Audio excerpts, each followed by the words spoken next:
description then. Okay, thanks. Yeah, and they nicknamed them the Widowmakers. Yeah, 10-4 on that. I don't want my dirt bike, well, it's a new dirt bike, but 250 two-stroke, the 250's fast enough. They had a good power-to-weight ratio, but very little suspension. I had an RM390 Suzuki dirt bike two-stroke. That thing, man, that was like riding a wild Bronco. I flipped that thing more times than I could count. 390? Barely adequate. 390? Yeah, Suzuki RM390. Are you sure it wasn't a Husky 390? Absolutely sure. Did it have 2 gas shocks on the back, or just 4 inches of travel? Well, I know it was dual shocks because it was, a 1980s vintage, and they hadn't really come out with a monoshock yet. But I'm absolutely certain it was a Suzuki RM390. Look it up. Yeah, it was I never heard of that one. I had a 79 or 77 390 Husky with 2 gas shocks on the back, and that's when monoshock just came out, and I would blow by them guys like nothing.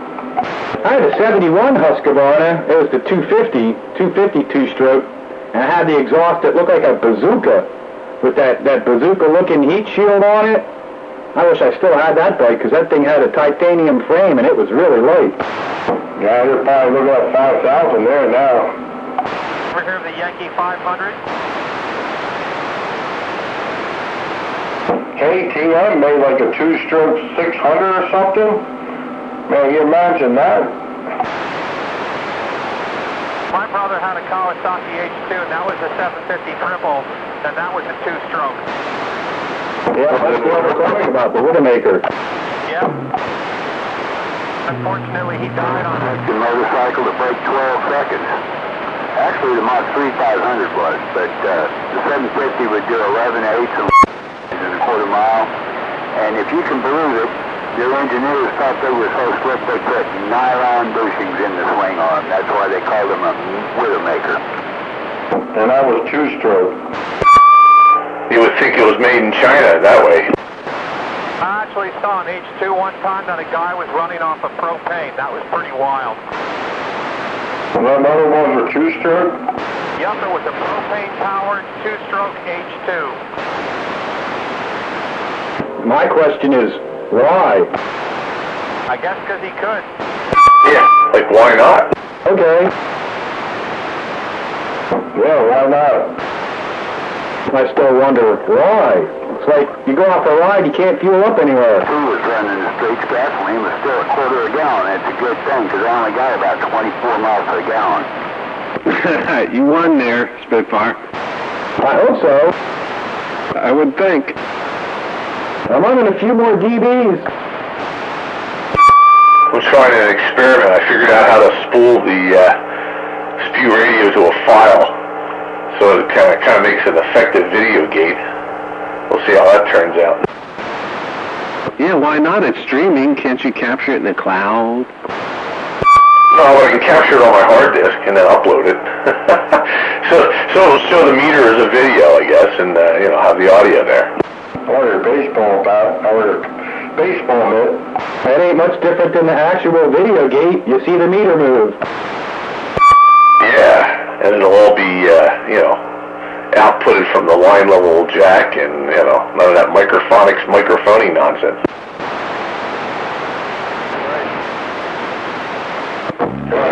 You're on the classic radio Roundup.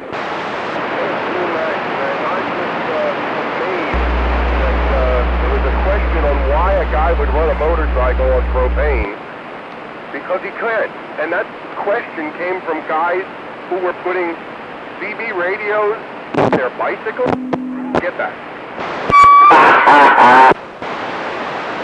That was big in the 60s, putting a CB radio on your motorcycle, because a lot of motorcycle clubs were putting CBs on their motorcycles in the 60s and helping the police.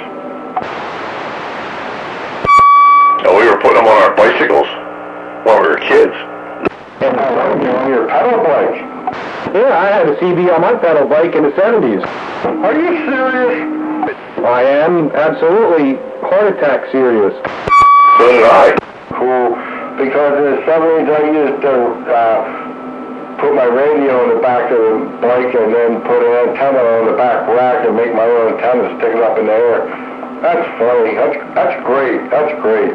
I had two bicycles. I had the Schwinn Stingray with the banana seat and the sissy bar and all that nonsense. And then I had my newspaper delivery bicycle. It was some, you know, regular upright square bicycle with the basket on the handlebars, and that was the one with the CB. So I could talk on the CB while I was doing my paper route. Yeah, I had a Stingray. I had like 3 of them, and then I had a big one like you had with the basket in front. But I never put a CB on. Never crossed my mind. Because in 75, 74, 75, 76, you know, is when we started talking on the radio. And motorcycles now come with CDs. The motorcycle I got in the garage came with it. What kind of bike is that? I had one on my big wheel. About a half-watt walkie-talkie, and I put a, 9-foot whip on it.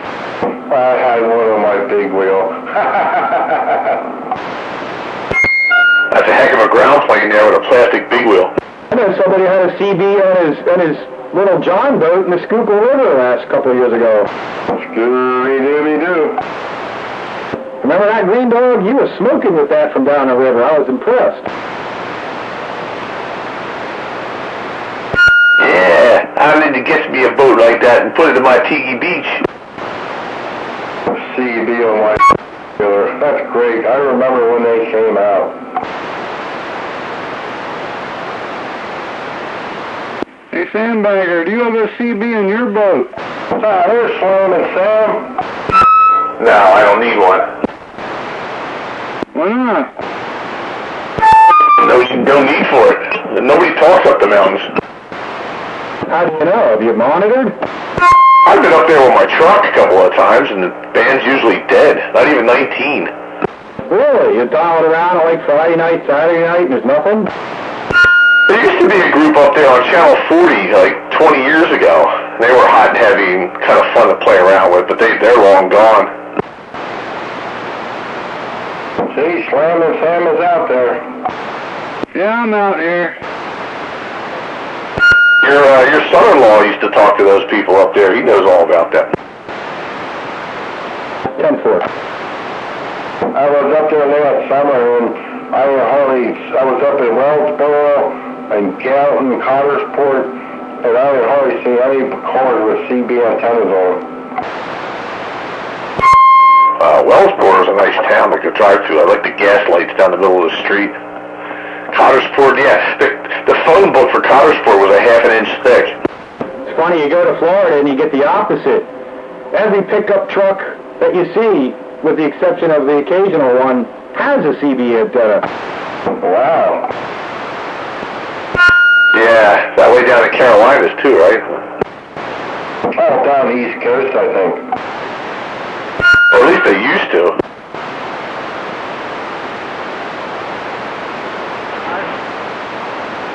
Yeah?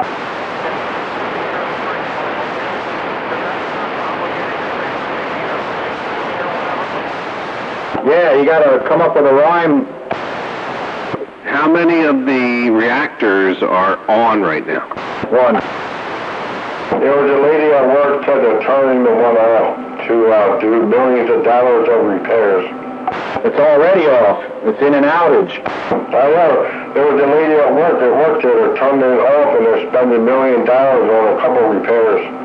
They do that every year. Every year they have a spring outage. They take one of the reactors down every spring, do an overhaul of everything that needs overhaul, and then the next year they swap. And she said she'll get 100 phone calls of people asking her why they're not both burning. What's going on? Because it's in their annual spring outage. Happens the same time every year. Now them people must call her every year then. Because she said they're going to turn the one off. Yeah, it's always in April too. Happens the same time every year. Yeah, one of our softball assistant coaches works for the FRC, so, yeah. and or the NRC, I guess, nuclear, NRC. What am I saying? FRC is that's the railroads. Well, that's FRA. Good Lord. But yeah, they do inspections every year for that stuff. Yeah, but who even takes notice if they're both burning or not? I do. I always do. I used to drive up and down that road every day. It's like, okay, first this one's out, and then a couple weeks later it'd be the other one. I work in the power generation industry, and I see those towers on my way home every day, and I notice.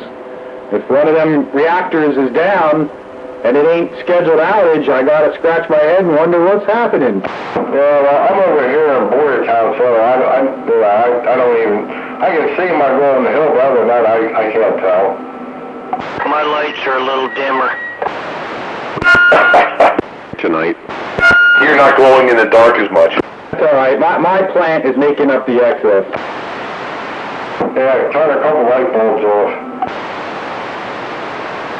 That's also how you can tell if there's a high or low pressure system coming, whether them clouds are going way up or whether they're going up and to the left. Repeat that there, Slam and Sam. I know people were talking.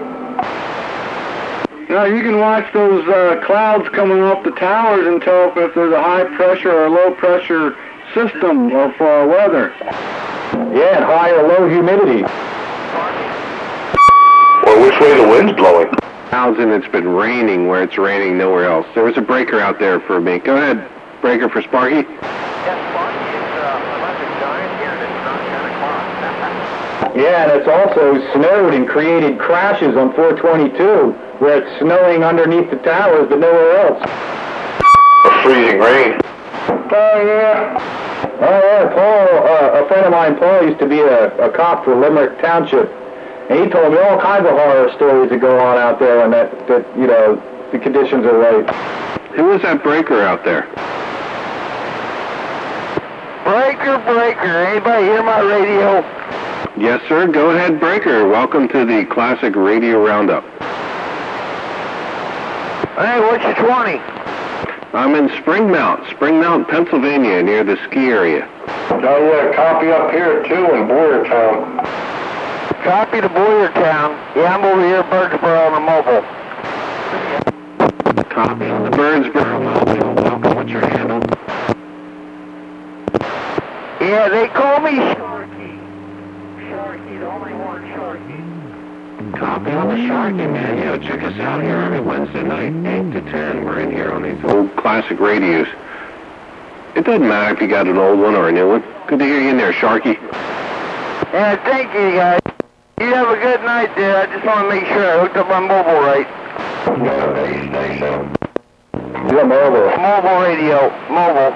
Do you have a base station? Long ago I used to have a base station, but not no more. Well, I'd have to get that base station back up and turn Channel 13 on a Wednesday night. Copy. I'm a truck driver. No, they ain't get a base station. I hear ya. Well, usually we won't hold that against you. What's your home 20, Sharky? Where are you out of? Yeah, Birdsboro, PA. Okay. You get yourself an IMAX antenna up there on the roof and bring your mobile in on the power supply. We'll hear you. Oh, no doubt. Yeah, get in there on a Wednesday night. Yeah, I'm working on a Striker 655 HP. Oh! Yeah, I like those Striker radios a lot. Ooh, MOSFETs. Your mileage may vary. Not this one. This one's got a bipolar in the back of it. Came back. Bipolar disease. I've got bipolar disorder. Was there a breaker? Was there a breaker?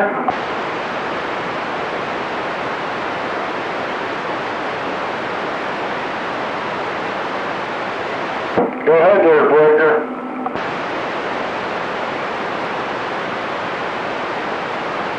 Incoming.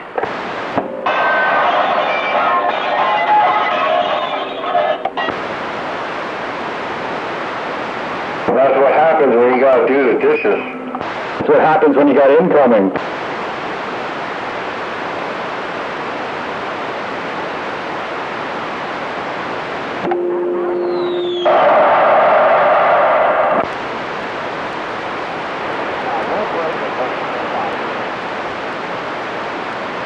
Operator.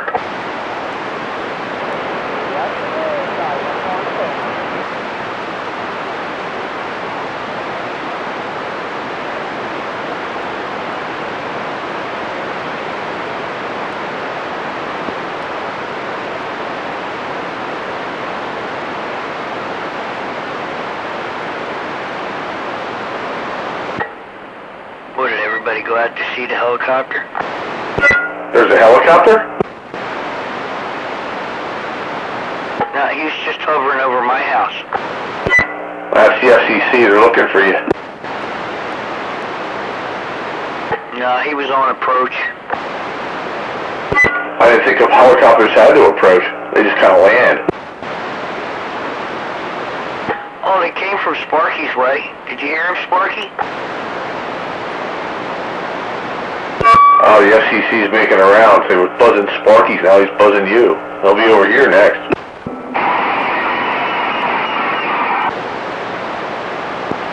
They were heading that way. They're getting their fill of classic radio Roundup. The only show on Citizen the Band Radio. I went scanning the band and they're like, the band's dead. I don't hear no voices anywhere. It's dead. We gotta stop talking about it. A lot of times you turn the radio, channel 13 is on the radio that people are talking on. Hey, would a CD work up there in a helicopter? Sure. I talked to a guy in an airplane once years ago. He had one in an airplane. He was flying over Harrisburg. He was giving me an 8 on the meter, steady as a rock. Oh wow, so you can't be too high? No, man, the higher you are, the more you put out, man. The further you go. This guy's running a 4-watt radio from Harrisburg, and I was in Norristown, and I could talk to him, and he was like an 8 on the meter. You get high enough, your line of sight reaches California. Yeah, I guess you get high enough. That would cost a lot. Well, if you got your own airplane. Yeah, that still costs a lot. I knew guys that were ham radio operators that used to put 2 meters in their airplanes. I talked to one guy out on the way to Dayton, Ohio, and he flew overhead, and I talked to him for quite a while. He kept on going, and I was left far in the dust in my car, but, you know. 4 meter, 8 meter, and more 10 meter? When you're down at the shore, that's what those airplanes are that are pulling the banners. It's really just an antenna. Yeah, long wire. Shoot up on 80 meters, and you got it made, man. You got that nice saltwater ground plane below you. On the horizontal side. Yeah.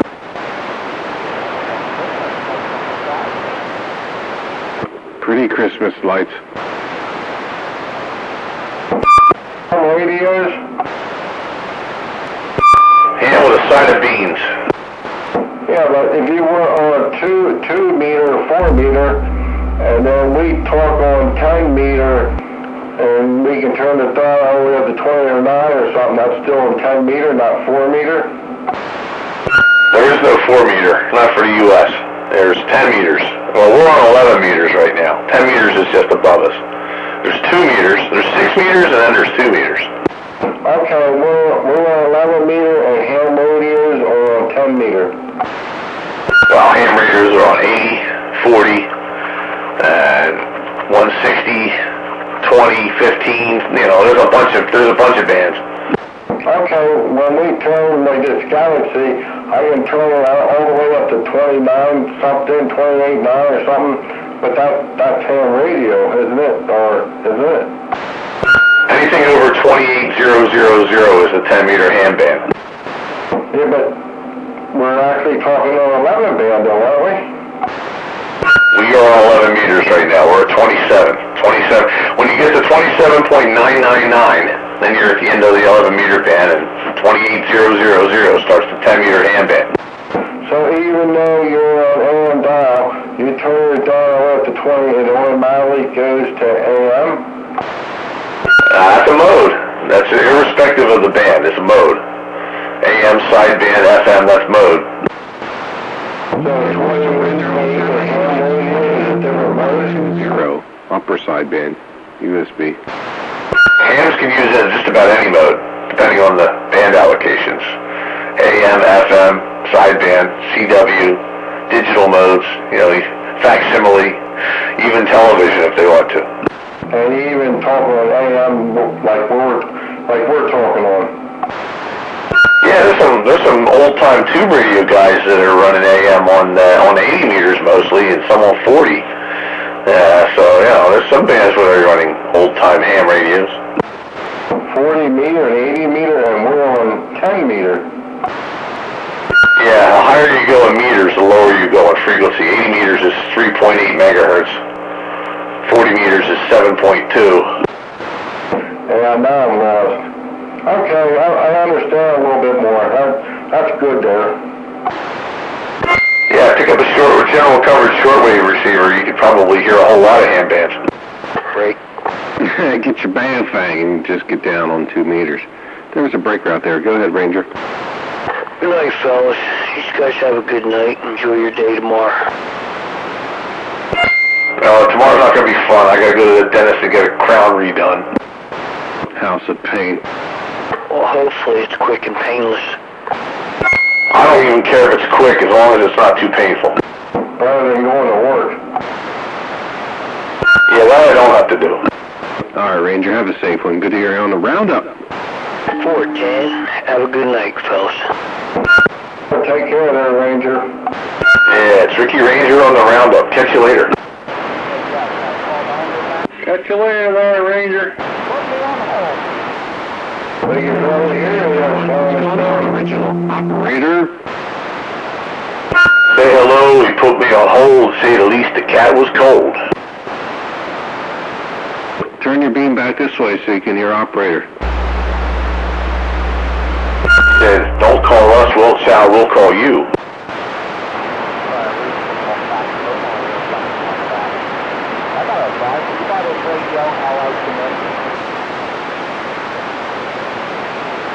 Sparky, you hear that guy? Yeah, absolutely. That's the original operator down there on the Danhauer Bridge. And it's a hot one on the Danhauer.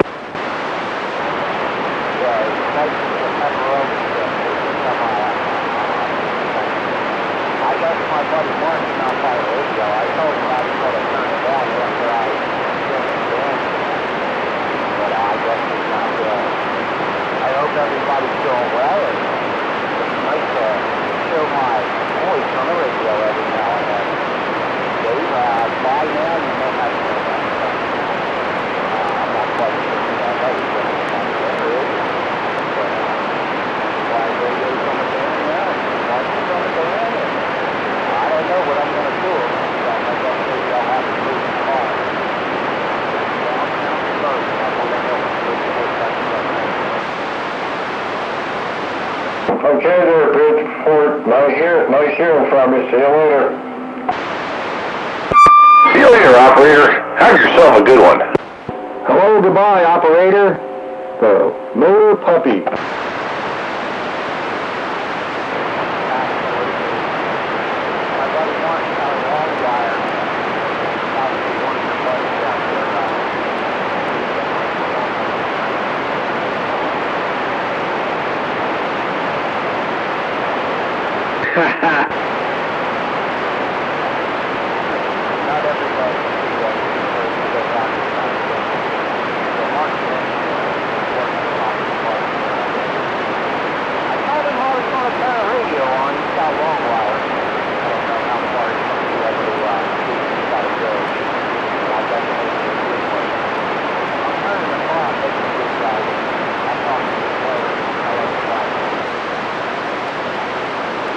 Heck, I wouldn't even know my own call sign if I didn't have it sitting here on the license plate on the wall. Where are you at, Mark? Mark the Shark? Don't make me turn on my baby driver. What's your 20 there, Mark? Marky Mark? Oh, long wire Mark. Oh, he had to be next door if he's talking on a long wire. That's what you wanted us to hear him. Yeah, either next door or far away with propagation. That's right. We just gave a shout out. How about there, Mark? What was your 20? He never got on the air. That was the motor puppy talking about Mark, but he's never actually transmitted. Oh. That's why you can't hear him. I predict he's a KA7583. I don't know.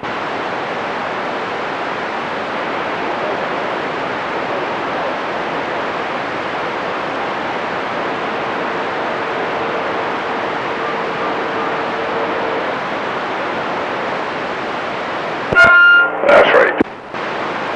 That's what she said. I'm losing him. I can't hear him anymore. Yeah, man, Genuine Motor Puppy Industries.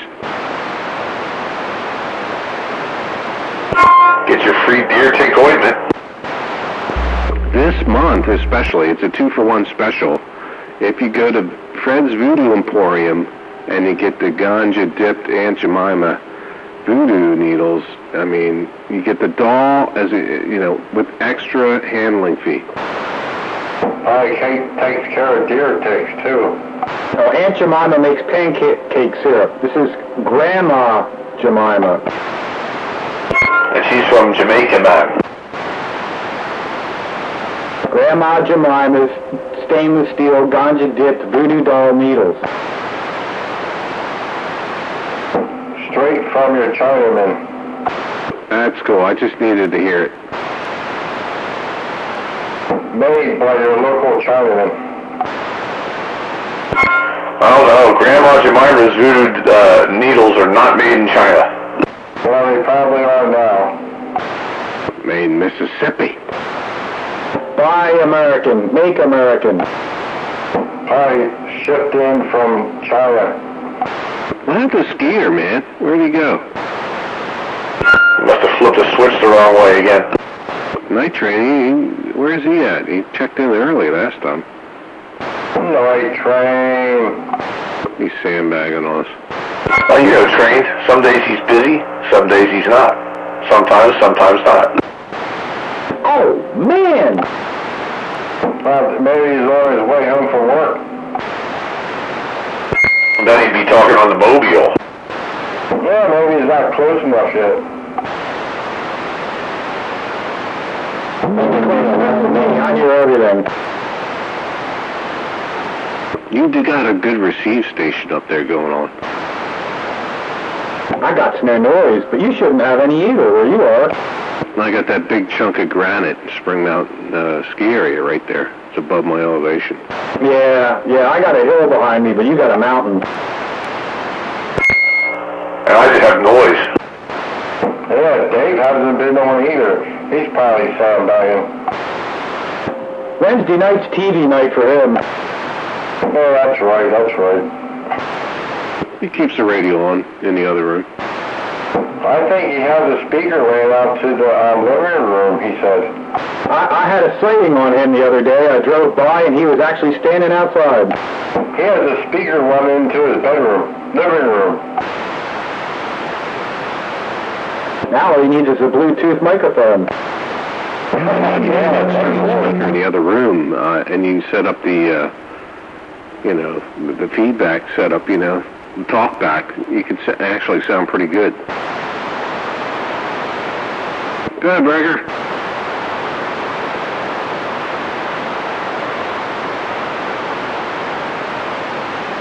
Oh, is that you, Mark? They're in Spring Mount ski area, Upper Montgomery County, Spring Mount. Where are you at?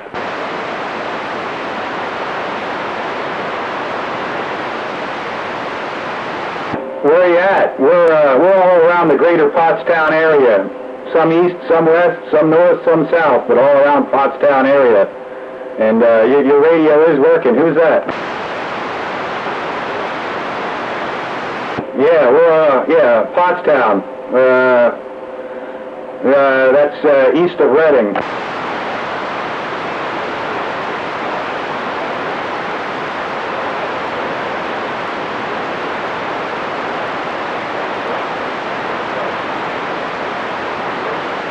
Yeah, 10-4, doing a good job from the other side of the river there. No doubt about it. I got a good copy on you here. You got the Spitfire 441, and you've stumbled upon classic Radio Roundup every Wednesday night from 8 to 10.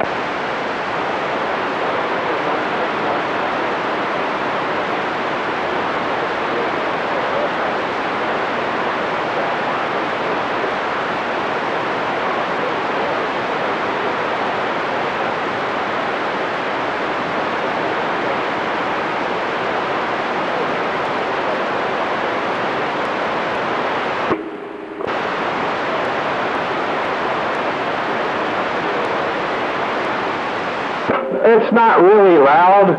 It's sort of like you could use a little more volume or whatever, but it is clear, it is understandable, but you're not necessarily loud. But you're doing a good job from Mount Ephraim, New Jersey. It's a pretty good shot up this way. Sounding good, 161. Sparky up here, Spring Mount ski area.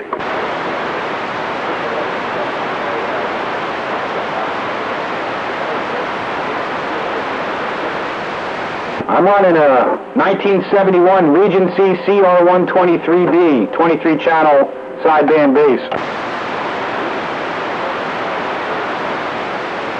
Well, come out here on Wednesday nights from 8 to 10 and check in with us. Just about everybody out here is running 23 channels.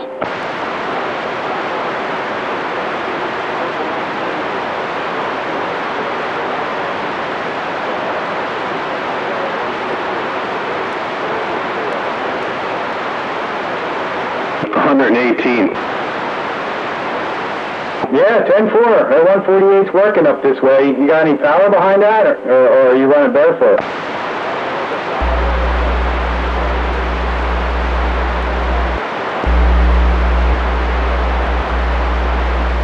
Yep, it's working for you. Yeah, I'll stand by. There's a whole bunch of folks out this way. If you want to work them, they'll get you in turn. But again, stop by and see us again. We're here every Wednesday night from 8 to 10 running this antique flea market junk. Good to run into you there, Hammer.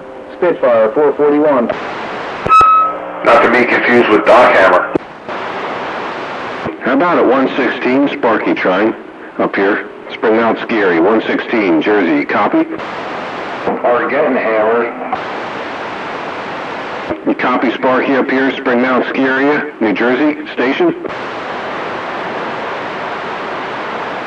161, okay, I got it there. All right, cool, man. Just seeing if we can make it down that way up here in northern Montgomery County. Spring Mount ski area, Sparky 775. There's quite a few Sparkies in there. So check us out Wednesday nights, man.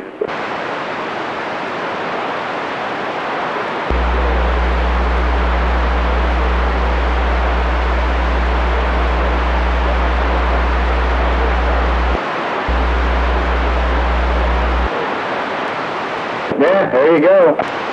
10-4, yeah, good signal up this way. Yep, I got no trouble.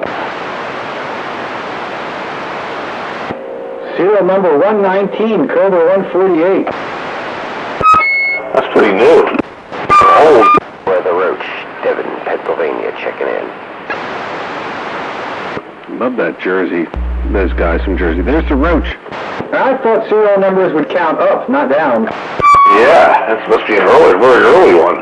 That's what he said. He said it was a first-year edition.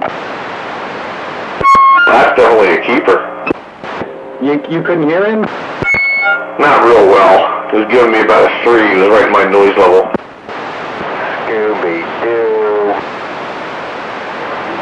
There's Roach, there's Scooby-Doo.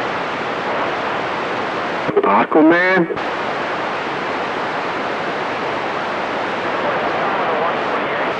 He was down in Mount Ephraim. Does anybody remember the Mount Ephraim Dodge commercials? I used to think it was the Mountie from Dodge.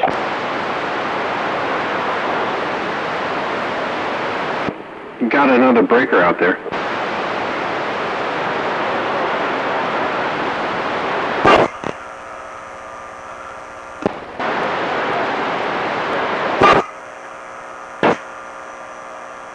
This one's a lot easier to understand. It's got a lot more highs. It's carrying pretty well. Yeah, that one has good, clear audio, Claudio. Yeah, I got a good copy over here in Devon on that radio station out there.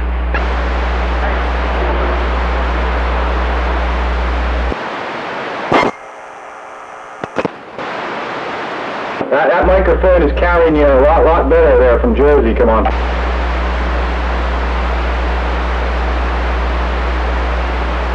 Yeah, had a little processing in there.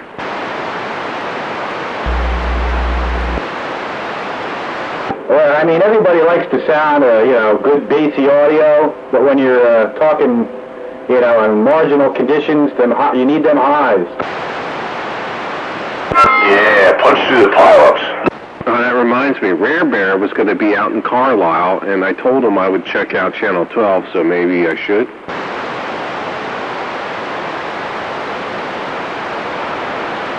I'll wait till the show's over. It would bleed.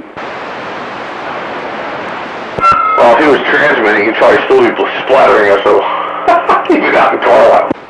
No, he wouldn't. Come on now. Yeah, Red Bear's radio station's pretty tight, man. I never heard him bleed over anybody. Then you must not have heard him when he was all cranked up. There's been times when he's gone 20, 10, or 15 channels either way. I know. Yeah, he's 10 or 15 channels either way. I know he's in my neighborhood. He's within 50 miles of me, and I can hear him. I love to hear them alternators rev up.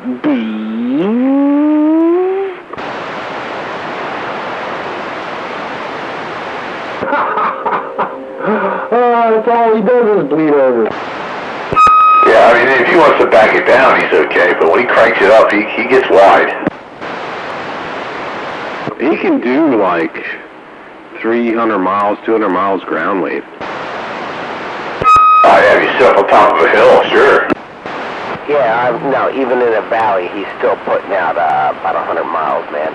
He's got an impressive little mobile station there, that's for sure. Yeah, check it out, Roach. He was going to be out in Carlisle tonight, so he might be down on 12 after the show. Yeah, the problem with putting out that kind of signal is you stir up all kinds of people you can't hear. Which is why you like to sit up on a hill. That's why I try to balance it out a little bit, I try to keep it just at the limit where people can get back to me, you know what I mean? I'm pushing maybe like 500 PEP and cruising about 350 RMS. And anything more than that, people will hear me and I won't be able to hear them. Yeah, that's why I don't push it any harder, because I have trouble hearing people in the distance anyway, so what's the point? You can work a lot. Well, I don't push it hard, but I push it where I'd push it. I hear the people that can hear me, and vice versa. Yeah, roger that. I mean, my furthest contact when was at lower sideband, was at 38, is in was at Atlantic City. There's a little island over there, 101 I think the guy's handle was, and that's without a skip. My furthest contact on a skip is South London, England, and Sao Paulo, Brazil. Yeah, skip don't count. That's conditions. Yeah, Atlantic City is a good shot for direct. I've done that already on sideband. Yep, that counts. Yeah, Millville. Lower sideband, 101 his handle is. He's out there at, he told me it's a small, like, little island off of Atlantic City. That would probably be Brigantine. I like when we get the Pocono stations in and whatnot. I think that's pretty good, because getting up over that Blue Mountain is something to do. Yeah, like when I sat up there on the high point there and talked back. That's right. What, at the bar? No, Mountaintop, Pennsylvania. 2,242 feet. Yeah, I go up there and Jim Thorpe, you can sit on top of the hill there at that bar. I talked to Spitfire from the top of Route 33 there in Bath, up there on Blue Mountain. When I was single, I used to hop in my mobile and go up there to that bar up at top of Jim Thorpe and work 2-meter sideband and had a blast up there in a mobile. And I'd work all the way up and down the coast on 2-meter sideband from up there. Yeah, that's what I'm talking about. That bar on top of the hill. I'm just kidding. Yeah, I've been up there when I used to run 2-meter sideband up there. Yeah, that's a good place to go there. That's pretty high up. That's a good spot. I worked into North Carolina from up there on 2-meter sideband. Yeah, that's probably then 500 feet or so higher than Happy Valley. Yeah, my furthest north was Ontario, and the south was into North Carolina with a 100-watt 2-meter sideband mobile. Did you just drive up there to do that? I drove up there just for that sole purpose. Yeah, that's something to do on a winter day, on a Sunday. There ain't nothing else to do. That's a good idea. Well, at that time, I lived at a house that was 150 feet above sea level, and I did okay, but it was a lot better to go up at 2,000 plus feet. I know up in Powder County, going up 41, 42 or something like that. I think the top of that hill there, I think, is 2287. Yeah, I hear you on the altitude. The peak of my house is sitting at 497 feet above sea level. Might as well just cut it at 500. But then I got a 20-foot mast and my antenna on top of it. So yeah, I get some pretty good range where I'm at. The only problem is I'm in a poor proximity to the railroad tracks over here, the SEPTA, and I get the buzzing from the trains on a few different frequencies. And what's your 20? I'm out here in Devon, PA. He's in Devo, Pennsylvania. Yeah, because I'm in Boyertown, and I know mine's 390.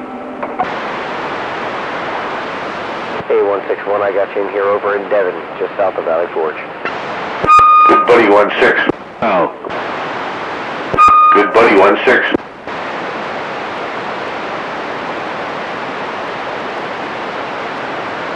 They used to spray paint the N off the traffic exit there. That was funny, right by the music fair. Yeah, that was an 80s thing. They finally stopped doing it. I remember when they did that. You drive by the Devo exit. Whip it good. You would think they would, have been a little bit more creative and use green paint so it would have been blended in perfect instead of black. Whip it if you can. I missed the music fair, man. I saw a lot of good concerts down there. Yeah, that was a nice venue. It's a shame. Had to wreck that and put a stupid-ass shopping center in there. What a waste. What a perfect example of suburban waste. Ugh. Where's that? Valley Forge Music Fair, or what it used to be. Oh, yeah, I was never there. Down in King of Prussia. Down in Devo. Off the Devo exit. Well, down that neighborhood. Route 252 and 202. Yeah, south of King of Prussia. Right next to your mom's house. No, your mom's house.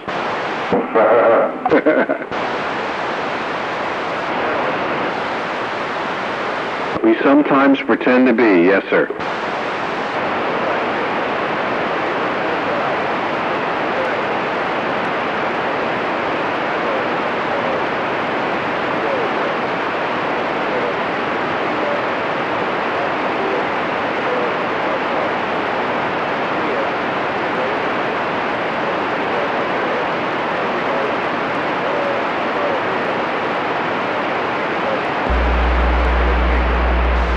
It's BlueMax at Gmail? BlueMax, 524. Oh, 524, copy. One of the things that I'm doing right now is I'm going to try to figure out what kind of interference I've got. It was really helpful to be able to see the Channel 13 live stream and see that in Douglasville there's very little interference sometimes when I can't do anything on the radio or my television. So I got a couple things I want to talk about. And I have a noise level. Well, if you put your radio on a battery, you get your radio on a 12-volt battery and you turn off the main on your apartment or your house, does it go away? I haven't tried that for a while. I used to run everything on a battery for a while. Yeah, you want to try that first, and then you can say, okay, it's not my problem. I think it's probably something, within a mile or so of me. Yeah, you sound like Operator Ron. He's got a similar problem. He's got a garage right next door to him or close to him that's got some kind of weird fluorescent lighting, and every time they're, during the day time, during business hours, he's just completely creamed by it. We'll run a separate line right to the fuse box. I thought it was sunspots, to be honest with you. Nah, it's not sunspots. That would be much wider. We'd all hear it. Watts. Well, what I got here is, we don't even have cable. I'm that far out in the sticks. You got to go a long way to find a place you can't get cable TV. But anyway, so I'm on broadcast from Philly, and there's plenty of time that I can't watch Channel 6 or Channel 3.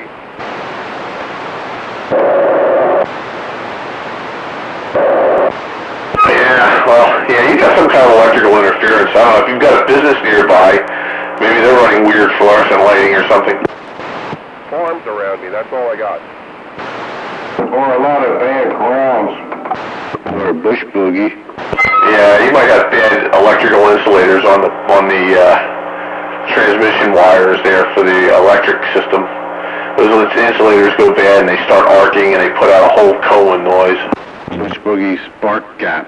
Be amazed at how much noise a damn wall-word will put in your radio. Well, I get it. I just think out front with my motor off. I have everything in the truck. 200-foot tower.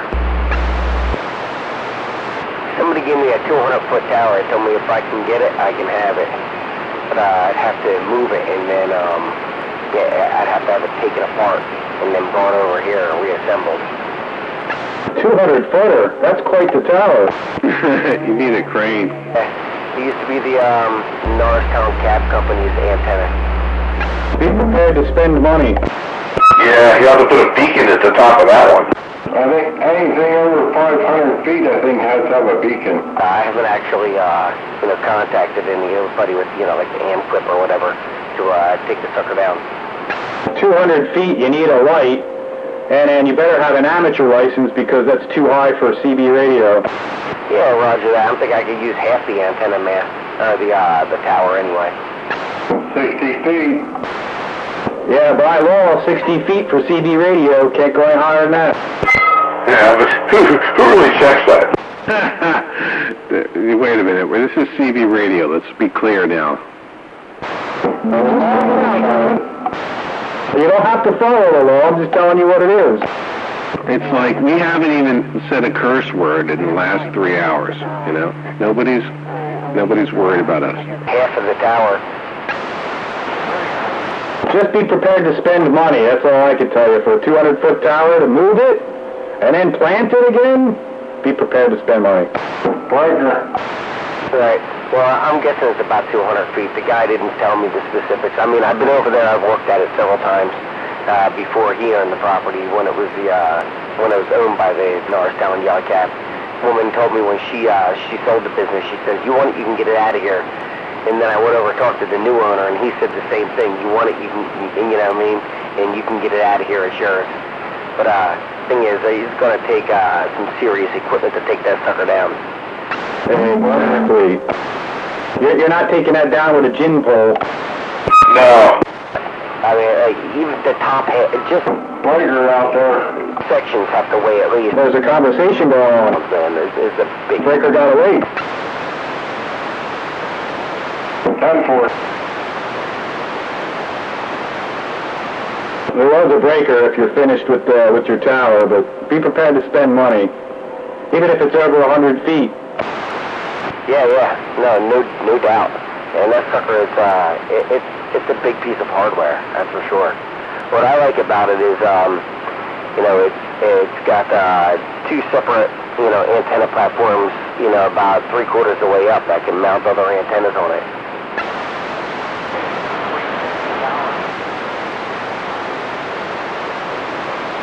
Right, your question was, is it freestanding? There's no guy wires, right? No wires? No guide wires. I mean, it's got a wide enough base that doesn't need them. Yeah, well, just think, you're going to have to put in a big enough base to hold that sucker.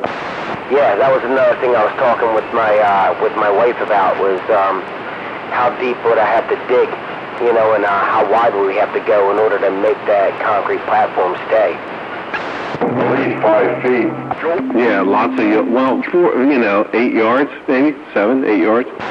You better open up that wallet even wider. Yeah, $600 or $700 for just the concrete. Yeah, maybe more. I mean, I'm thinking I'd have to go an easy 5 foot deep, maybe more, because that freaking antenna is so huge. You know what I mean? It's one thing to support the sucker. It's another thing to keep the wind from taking it out. You know what I mean? We've got houses, the BMW dealership right out back my house. That's all I need is for that sucker to come down across their eye. Yeah, you can mix your own cement. You don't have to pay for it. Just buy the bags and mix it up and keep dumping it in there. Holy moly, you know how many bags of cement that'll be? Oh my God, I can't even do the math. And you're also going to probably need a permit from your township to put something up that big, especially if you got other structures nearby. If you got a lot of land and a 200-foot tower will fall in any direction and not hit anything and still be on your land, that's one thing. But if it's going to fall and hit something else, most places, something that big, you need a permit. You better check your township ordinances too. You might not even be allowed to do something like that. Yeah, you're going to need permitting and engineering plans and all kinds of stuff all figured out before you try to put something like that up. Just that. We got two or three skids of cement mixed up, but we had a little cement mixer there, and we put up probably a 20-foot cross by 8 by 8, and that held it up. And that hole was like 4 foot or 8 foot deep. It was deep. But we mixed all that and dumped it in. I don't even remember how many bags of concrete I used for my 40-foot tower, but I know it was a lot. And I got to the point where I started throwing scrap metal in there, lawnmower engines, rocks, just to spread the cement out from. And that was only for a 40-footer. That was 3 cubic yards concrete. What's it? My 40-footer in my old location, I dug a hole 3 feet deep. It was 3 feet wide by 3 foot high. Or 3 foot deep, 3 by 3 by 3, and I used 28 bags of concrete. I'm out of here. Wow, that's a lot of concrete. That's a lot of was that like one skid? It was 28 bags of ready-mixed concrete. Yeah, that's like one skid. We put 2 or 3 skids in this one. It took us all day. All day it took. Yeah, my tower pad's got 2 Briggs & Stratton engines in it. Grounding by Briggs & Stratton.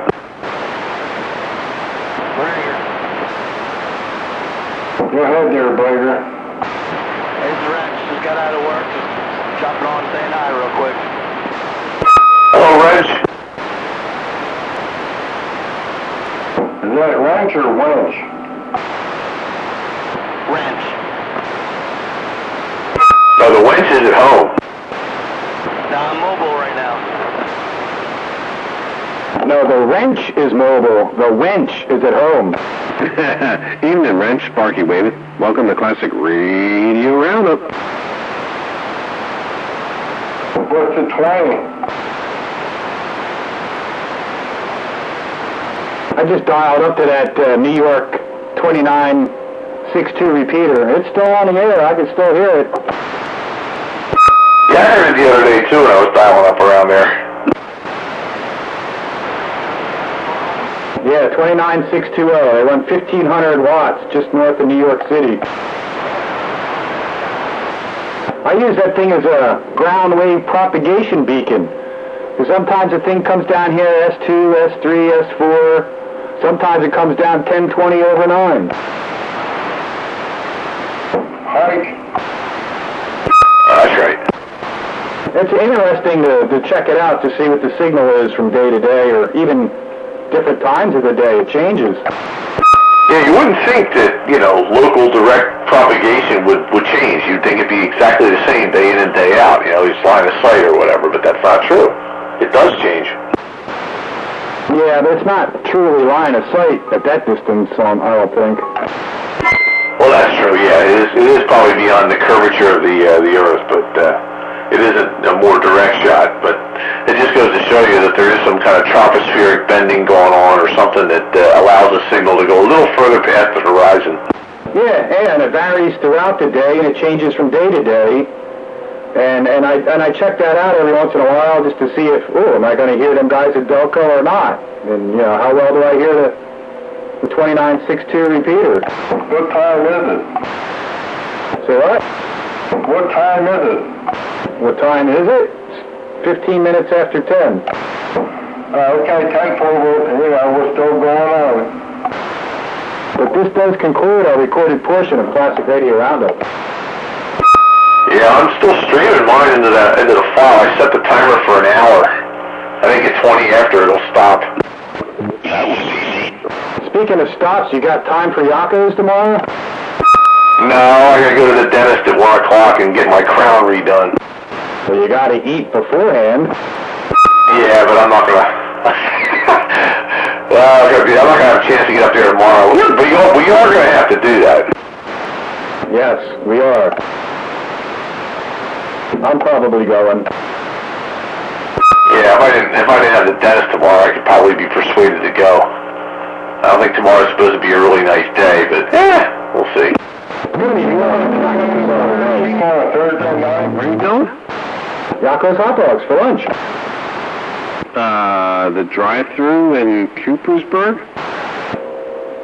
I didn't know there was a Yakko's in Coopersburg. In fact, if there is, that's news to me. As far as I know, there's only 2 locations. One's in Allentown and the other one's in Emaus. Emmaus. Yeah, Emaus. So anyway, I'm back in here. The train cleared back.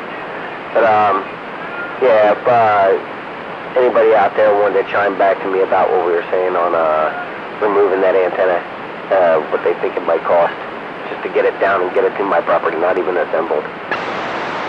My estimate is big money. Yeah, if you got to hire a professional, it's going to cost you. Well, it's going to take like those Amquip cranes, I mean? It's not like, you can get up there with some ladders and some guys and some ropes and pulleys or anything like that, man. It's going to take a crane to pull that sucker apart. Yeah, I'll take my advice, though. Make sure that you're allowed to put the thing up. Find out what your township ordinances are. Find out what kind of permitting you might need. And if it's not worth the trouble, then it's not worth even pursuing.